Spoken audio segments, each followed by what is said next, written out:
We now go to the gentlelady from New York, Maloney. Thank you. I regret I was not able to join you last night for the hearing. We had a Financial Services Committee, a bill on the floor that I had been working on, and we were in debate on the floor.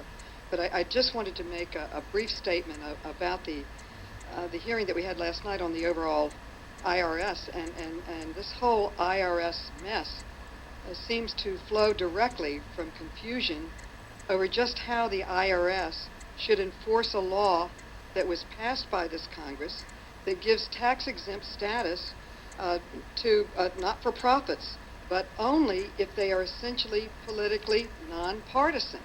And what the IRS was looking at is whether these activities of these not-for-profits really merited being tax-exempt because they're getting 100% deduction and putting a great deal of money into political campaigns. Now, we don't have... Would the gentlelady yield? Okay. And, you probably were not here when this was discussed, but 501c4s do not get 100% deduction. You are not tax deductible on your donations to 501c4s. At all? Not at all, not a penny.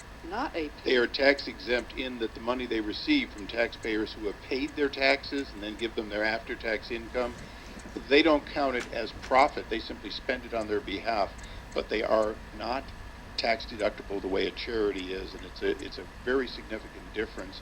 And it is one of the reasons that they can do up to half of their activities in these. These are social welfare groups, not charities. But they're social welfare groups and they don't get a tax deduction?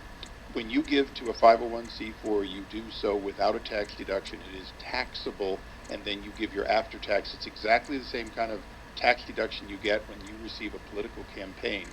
Your donors pay their taxes and then give you after-tax income. It is not a charity. Not at all. Well, Not at all. I stand corrected. I thought 501c4s had a tax treatment that was favorable to them. And I was saying, why not just have a rule that no one gets a tax deduction that gets involved in political activities? But I think getting back to the emails